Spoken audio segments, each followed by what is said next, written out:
I'm Kate, a 40-year-old woman juggling a part-time job and the demands of our home. Ted, my husband, is just a couple of years older, and we share our lives with a beloved cat. We've been married happily for 15 years, although I wouldn't say it's been without its challenges. One of the biggest disappointments has been our inability to have children. Another source of frustration is Ted's reluctance to pitch in with household tasks, despite his modest earnings. He tends to relax and avoid responsibilities on his days off. Ted has always been close to his mother, who lives nearby. Since his father's passing, he visits her often, claiming she's lonely, though I know she's far from frail. In fact, she can be quite difficult and lacks refinement. Just the other day, I stood in line at the grocery store when an unexpected loud noise escaped me. A mortifying moment. In my embarrassment, I turned around and hastily pointed the blame at the person behind me. My mother-in-law found this incident amusing and began sharing her own shopping anecdotes. Ted, my husband, joined in her laughter, but I couldn't share their amusement. I found her behavior distasteful and couldn't reconcile myself to the fact that she was family. Her unpleasant demeanor left her with few friends, and it seemed like her main pastime was making life difficult for her daughter-in-law. If it weren't for our strained relationship, I wouldn't mind visiting my in-laws. However, I doubt any daughter-in-law would willingly engage with such a character. Even Ted's older brother and his wife, Rose, who used to live in the same house with her, couldn't tolerate her and eventually moved away. It's not hard to see why. Living with such a mother-in-law would be a daunting challenge, especially after Ron, Ted's brother, passed away. Despite Rose's patient and tolerant nature, she too found her difficult to bear and chose to distance herself. I can only imagine how much she must have endured. Rose wanted to create some distance, but her somewhat pampered husband wasn't keen on moving too far. As a result, the three families now live separately but close by. It makes me wonder if all the brothers are Mama's boys. What could possibly be so appealing about a mother-in-law like that? Even if I had to reside under the same roof as her, I could manage it if it were in separate living quarters. However, when she recently summoned me to discuss family matters, the contentious issue of living together came up again. I think it's time for us to consider living together, she said, sparking the heated debate. Live together? When can you guys move in? Just as I thought she had gathered us to discuss something else, she abruptly brought up the idea of living together. What surprised me even more was her assumption that it was already decided and she was jumping straight into discussing moving and dates. I was taken aback. Wait a minute. Hold on. I don't want to live together, I blurted out. I've seen how much trouble Rose went through, and I don't want to go through the same.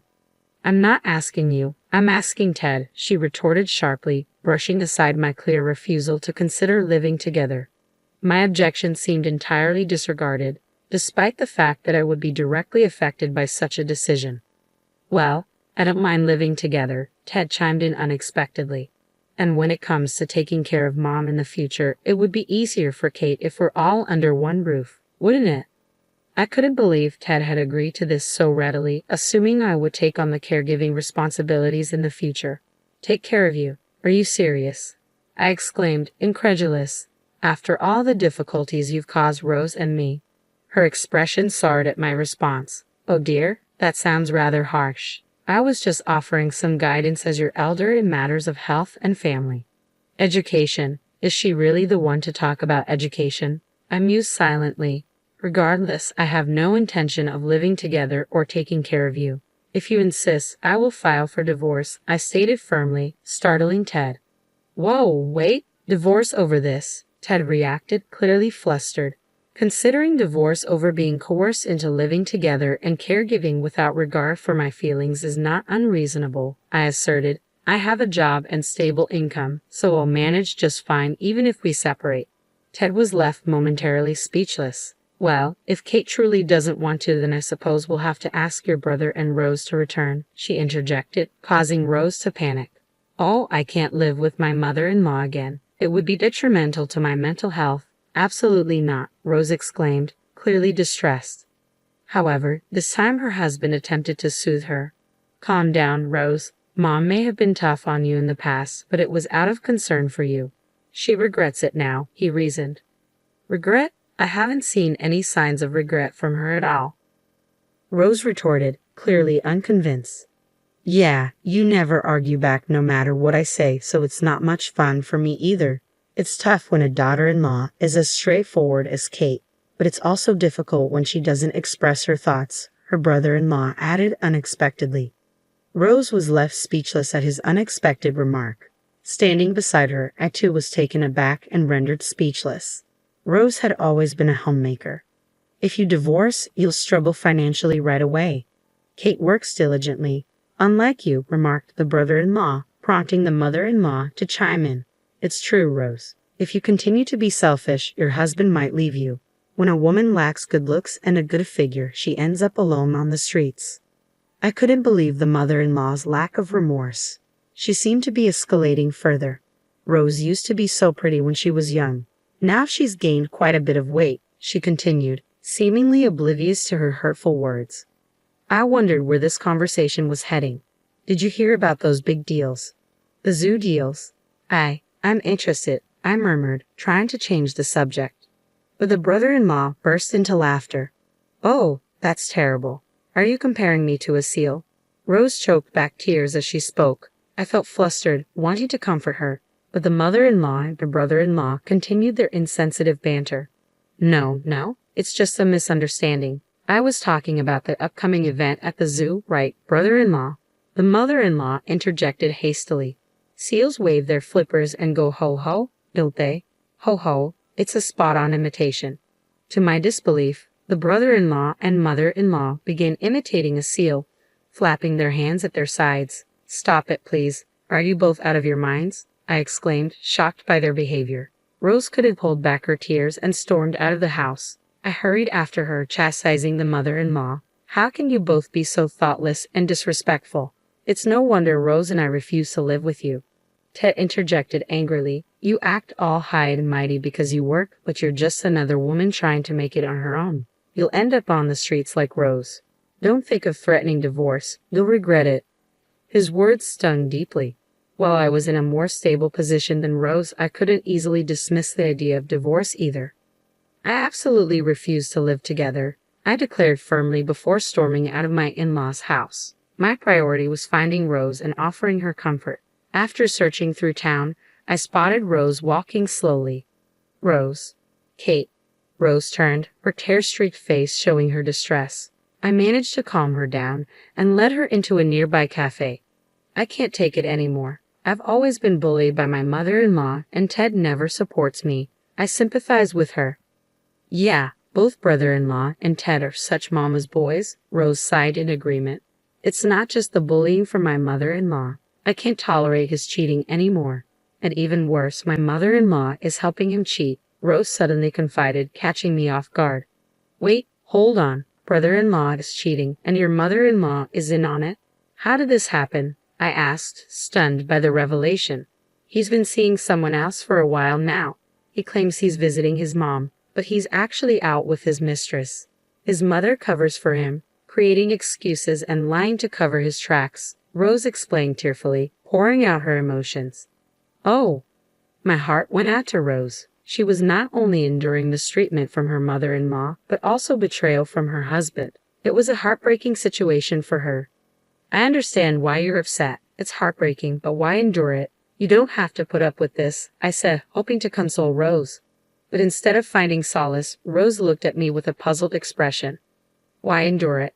I thought you were enduring the same thing, Rose replied cryptically. What do you mean? I asked, puzzled. Rose then proceeded to unveil a shocking tale. After listening to her story, we both agreed to join forces and seek retribution against our in-laws. The behavior in that household was simply outrageous. There was no reason for us, as wives, to endure their ridicule in silence. We vowed to repay them double for the humiliation they had inflicted upon us and to assert ourselves once and for all. A month after Rose and I made our decision, our mother-in-law quietly summoned us once again. Without informing our husbands, Rose and I made preparations, seeing it as the perfect chance. With determination in our hearts, we set off for our husband's family home. I really think one of you should move in with me. Our mother-in-law brought up the topic of living together again. I'm getting older, and eventually you girls will have to take care of me. Think of it as practice. Before I could respond, Rose intervened firmly. I won't do it. I refuse to live here under any circumstances. If that's what it comes down to, I'll file for divorce. Her tone was resolute this time, catching our mother-in-law off guard. Ridiculous. And what about you, Kate? Our mother-in-law turned to me next. Huh? I was caught off guard. So, you want us to live with you because you expect us to take care of you, right? I clarified. Well, yes, that's part of it, but I also don't want to be alone. I want to live with one of my sons, she explained. When neither Rose nor I agreed, our mother-in-law's impatience grew. Can't you girls understand a simple request? This isn't a request, it's an order. You will live with your husbands here. Rose and I exchanged a glance and shook our heads in unison. We refuse. Perhaps someone else can fulfill this role instead, I declared calmly. With that, I spread a handful of photos across the table. What is this? Brother-in-law and Ted gasped in surprise. These photos are evidence that both brother-in-law and Ted have been cheating, I stated firmly, laying out the pictures on the table. They showed them entering hotels with other women, kissing in the shadows near telephone poles. So, you've been cheating together, such loyal brothers, I continued, addressing them directly. It appears our mother-in-law knew about this and helped cover for you both. And now, after all that, you have the audacity to ask us to live with you and care for you. How shameless. Rose nodded in agreement beside me. If you need care, ask these women in the photos. As for us, we're divorcing you and will not live with or care for you. But that's a problem, our mother-in-law stuttered nervously. A problem? We don't see any problems here, right, Rose? I said, turning to her. Rose grinned confidently. If you get divorced, you'll be the one with problems. A housewife like you won't survive on your own. Brother-in-law erupted in anger. Was he trying to imitate a sea lion again, like he did a month ago? Not this time. The threat of divorce is not a bluff, Rose replied calmly. I won't have any issues. I plan to secure substantial compensation from you. Additionally, I intend to demand compensation from your mistress. With that, I should be able to rent a small apartment and rebuild my life. It will require finding a job, but I'm determined to stand on my own. I'll support you, Rose. We both agreed to stand together and confront the situation. With my personal savings, I can manage for now. Once Rose secures compensation from her husband and his mistress, she'll repay me with a small amount of interest. We must extract money from these two, no matter what. Oh, Ted, I intend to seek compensation from both you and your mistress, even with my job. Finances are tight for a divorced woman in her 40s. I declared firmly to Ted, who looked stunned. I'm sorry, it was just a mistake. I didn't mean anything serious, Ted pleaded. Whether it was serious or not, an affair is an affair. I've already spoken with a lawyer, so please contact them, I said, handing both Ted and brother-in-law business cards from the same law firm. The lawyer's name on the card was identical for both. We both hired a lawyer simultaneously and managed to secure a small discount on the retainer fee. Quite the bundle deal, you might say. A strategic move worthy of a savvy housewife. Wait, let's talk this through, please. Don't mention divorce. I'm sorry, I'm begging you. Ted and my brother-in-law both knelt and pleaded, but my mother-in-law grew even angrier and began shouting. If you're going to divorce, just do it. Can't handle a little infidelity from your husband? I don't need such an intolerant daughter-in-law. Rose suddenly burst into laughter, her confidence shining through. After all, a woman gains strength with a big move. Mother-in-law, you seem quite tolerant of infidelity yourself. Could it be because you've been in the same situation? Rose's words caught my mother-in-law off guard. What are you talking about all of a sudden?